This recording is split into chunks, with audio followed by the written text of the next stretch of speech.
안녕하세요, 구동부 여러분. 4월 6일 오늘의 큐티입니다. 오늘 우리에게 주시는 하나님의 말씀은 마가복음 14장 32절에서 42절까지 말씀입니다. 오늘 우리에게 주신 하나님의 말씀을 3번 이상 읽은 후에 오늘 이 영상을 통해서 저와 여러분들에게 주시는 하나님의 마음을 깨닫고 발견하는 시간이 되기를 축복합니다. 오늘 말씀의 제목은 겟세마네 기도입니다. 마지막 만찬 후에 예수님께서는 겟세마네로 지칭되는 감람산의 한 장소로 물러가셨습니다. 예수님께서 이곳에 가신 목적은 기도하기 위함이었습니다. 이 기도의 자리에 베드로와 야고보와 요한, 이 세 사람만 따로 데리고 가셨습니다. 32절과 34절까지 말씀입니다. 그들이 겟세마네라 하는 곳에 이름에 예수께서 제자들에게 이르시되 내가 기도할 동안에 너희는 여기 있으라 하시고 베드로와 야고보와 요한을 데리고 가실새 심히 놀라시며 슬퍼하사 말씀하시되 내 마음이 심히 고민하여 죽게 되었으니 너희는 여기 머물러 깨어 있으라 하시고 아멘. 예수님께서는 죽음을 앞두고 아끼는 세 제자들과 동행하여 함께 기도함으로 위로를 얻기 원하셨습니다. 그러나 예수님께서는 제자들과 떨어져 홀로 더 멀리 나아가 기도의 자리로 가십니다. 결국 이 고난과 죽음의 잔은 누가 같이 질 수 있는 것이 아님을 아셨기 때문에 주님께서는 놀라시며 슬퍼하셨으며 마음의 심히 고민되셨습니다. 예수님께서는 이렇게 고난과 죽음을 앞두고 심히 힘들어하셨고 이 고통을 피할 수 있다면 피하기를 원하시며 이렇게 기도하셨습니다. 36절 말씀입니다. 이르시되 아빠 아버지여 아버지께는 모든 것이 가능하오니 이 잔을 내게서 옮기시옵소서. 그러나 나의 원대로 마시옵고 아버지 원대로 하옵소서 하시고 아멘.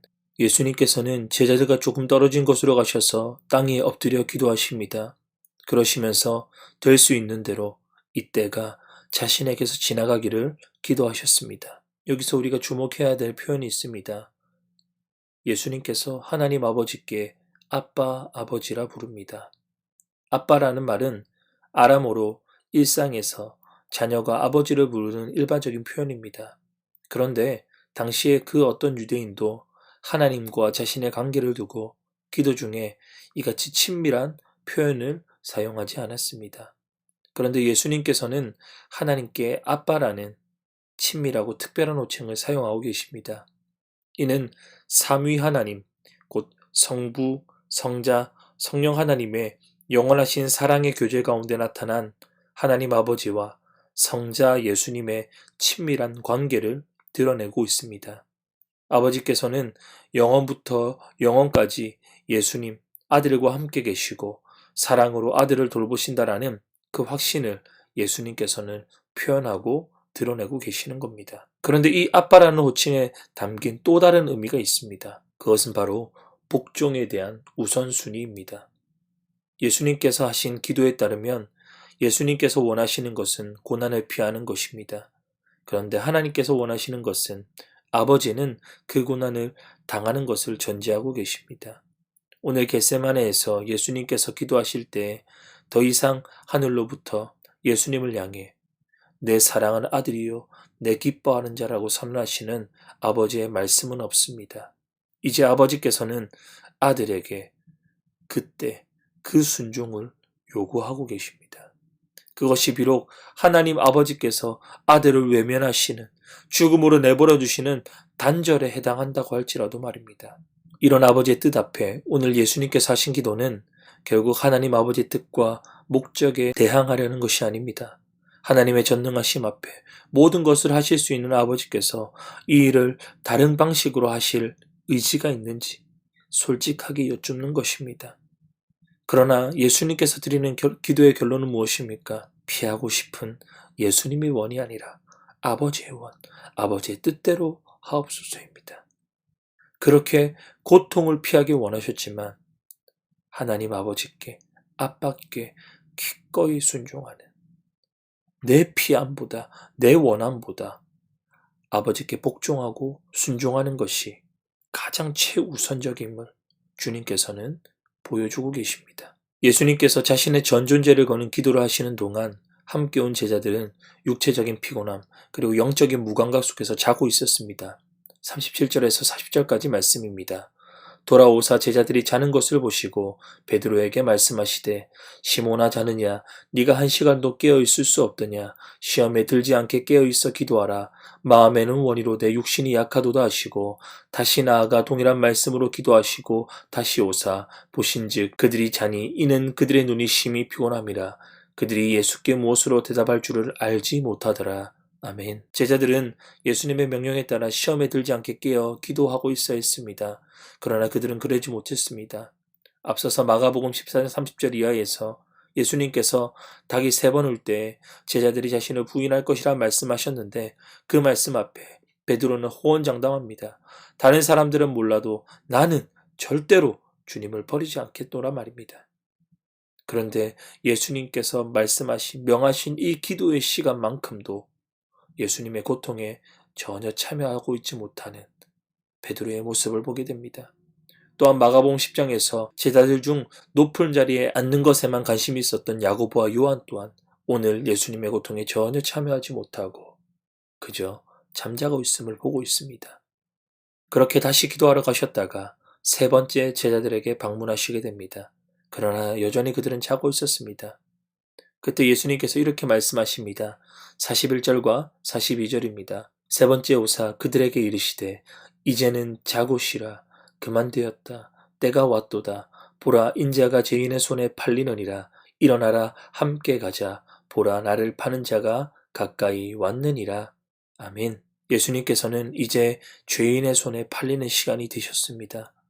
그곳에 제자들과 함께 가자고 일어나십니다. 이 겟세마네의 기도의 자리를 통해서 죽음을 향한 걸음을 걷는 이 마지막 힘을 다시 얻으시고 그 길을 담대히 걸어가시는 예수님의 뒷모습을 우리는 이 말씀을 통해서 확인할 수 있게 됩니다. 십자가를 향한 걸음, 죽음을 향해 걸어가는 이 걸음을 오늘 겟세마네 기도의 자리를 통해 다시금 힘을 얻으시고 묵묵하게 담담하게 담대히 걸어가시는 주님의 뒷모습을 오늘 본문을 통해 우리는 보게 됩니다. 사랑하는 고동부 여러분, 예수님께서 오늘 이 겟세마네 기도를 통해 우리에게 무엇을 가르쳐 주고 계십니까? 먼저 우리는 예수님을 믿음으로 하나님 아버지를 아빠라 부를 수 있게 되었습니다. 우리의 아빠 되신 하나님께서는 저와 여러분들을 사랑하시되 끝까지 사랑하시고 지키시는 좋으신 분이십니다. 선하신 하나님이십니다. 바로 그 아버지의 사랑으로 인해 죽을 수밖에 없는 우리에게 그 아버지의 아들 예수님께서 이 땅에 오셨지 않습니까? 그런데 우리는 종종 이 사랑을 너무나 쉽고 가볍게 당연하게 여기는 것 같아요. 사실 이것은요 익숙함에서 비롯된 문제입니다. 물론 교회를 오랫동안 다니는 이들에게 이러한 익숙함은요 독이 되는 거예요. 이러한 익숙함은 하나님의 그 사랑을 굉장히 부던하게 여기게 만듭니다. 여러분 그렇게 혹시나 저와 여러분들이 하나님의 은혜와 사랑 가운데 묻어져 있고 당연시 여기고 있고 그것을 무던히 여기고 있다라면 그런 우리에게 오늘 예수님께서는 아빠를 향한 순종을 보여주심을 기억해야 합니다. 겟세마네 기도를 통해 예수님께서는요 자신의 뜻을 관철하지 않으셨습니다. 결국 아버지의 뜻이 이 땅 가운데 이루어지도록 아버지의 원대로 이루어지도록 예수님께서는 결국 순종하시는 모습을 보여주고 계십니다. 삼위일체 하나님의 그 먼저 하신 그 사랑 십자가로 말미암아 하나님의 자녀가 되었습니다. 하나님의 딸과 하나님의 아들이 되었습니다. 여러분 그래서 우리는 하나님 아빠라 부를 수 있어요. 그 사람은 변함이 없어요. 그렇다면 오늘 우리에게 주신 그 하나님의 사랑에 순종으로 살아내는 우리의 삶이 필요하다는 사실입니다. 자 그리고 둘째로 이제 곧 배신자 유다로 인해서 대제사장과 그 일당들이 예수님을 잡으러 몰려올 것입니다. 근데 제자들은 여전히 깨닫지 못하고 잠들어 있습니다. 이제 곧 고난이 몰아닥치고 시험이 몰아닥칠 터인데 예수님께서는 기도로 그 길을 다 준비하셨지만 제자들은 전혀 그 시험과 고난을 받아들일 준비가 되어 있지 않습니다. 그렇기 때문에 예수님께서 오늘 38절에 이렇게 말씀하시잖아요. 시험에 들지 않게 깨어 있어야 된다. 기도해야 된다. 너희의 마음 원이로도 육신이 약하니 기도해야 된다. 깨어 있어야 된다라고 말입니다. 이와 같이 오늘 우리는요, 이 겟세마네 기도에서 깨어있지 못하고 잠들던 제자들의 모습을 볼 때 마치 우리와 동질감이 들진 않습니까? 3년이란 시간 동안 예수님을 끈질기게 따라다녔던 제자를 마저 이런데 우리는 어떨까요? 우리도 제자들과 같이 깨어있지 못하면 이 세상 가운데 동화될 수밖에 없습니다. 영적인 감각은 당연히 둔화됩니다. 무엇이 선이고 무엇이 악인지, 무엇이 영적이고 육적인 것인지 아무것도 분별할 수 없습니다. 그 정도로 우리는 무감각해질 수밖에 없어요. 그렇기 때문에 예수님께서는 그런 우리와 제자들에게 무엇이란 말씀하십니까? 한시도 깨어있을 수 없느냐라고 하시는 거예요. 기도해야 우리의 이 둔감됐던 영적인 감각이 다시 살아나기 때문에 그래요. 여러분, 기도해야지 무엇이 선이고 악인지 분별할 수 있게 되는 겁니다. 뿐만 아니라 기도해야 다가오는 시험, 다가오는 고난 가운데 이길 수 있고 힘을 얻을 수 있어요. 왜냐? 우리는 연약하고 부서지기 쉬운 인간이기 때문에 여러분, 기도하고 깨어있을 때, 하늘로부터 능력을 입을 때, 주님께서 우리와 함께 해주시고 능력을 주실 때 우리는 고난과 시험 가운데 승리할 수 있게 됩니다.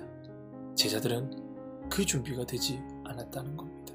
여러분, 특별히 이번 주간은 고난 주간입니다. 오늘부터 이 나라의 행정명령과 절차에 따라서 우리 특별 새벽 기도회가 시작되었습니다. 목사님이 여러분들에 도전하고 싶습니다. 이 특별 새벽 기도회 기도할 수 있는 자리예요. 마스크 꼭 쓰고 열도 체크하고 방명도 쓰고 모든 절차를 다 가집니다. 이번 고난주간 특별 새벽 기도회 때 나올 수 있는, 기도할 수 있는 은혜가 저와 여러분 가운데 있기를 주 예수님의 이름으로 축복합니다. 여러분, 기도해야 깨어있을 수 있어요. 기도해야 시험에서 이길 수 있어요. 기도해야 승리할 수 있어요. 여러분, 우리 같이 기도하지 않겠습니까? 그 기도의 자리 가운데 나와 다가오는 이 고난과 몰려오는 시험 가운데서도 주님과 함께 넉넉하게 깨어서 승리하는 저와 여러분들이 될 수 있기를, 이 코로나19로 인해 낙심하고 어려운 순간 가운데 지나가는 여러분들이 기도로 힘을 얻고 기도로 승리할 수 있기를 주 예수님의 이름으로 축복합니다. 아멘. 기도하겠습니다. 하나님 아버지, 이 말씀을 우리의 마음판 가운데 깊게 새기기를 원합니다. 하나님 아버지, 우리를 먼저 사랑하심으로 말미암아 하나님, 우리가 하나님을 아버지라 부를 수 있음을 참으로 감사드립니다. 하나님의 자녀로 삼아주심을 감사드립니다.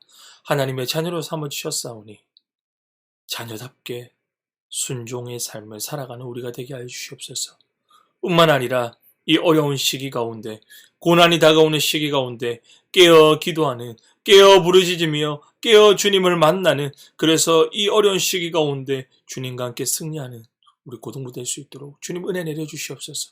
기도할 수 있는 마음, 기도의 영을 우리 가운데 부어 주시옵소서. 감사드리며 주 예수님의 이름으로 기도드립니다. 아멘. 감사합니다. 오늘의 큐티를 마치겠습니다. 내일 또 만나요.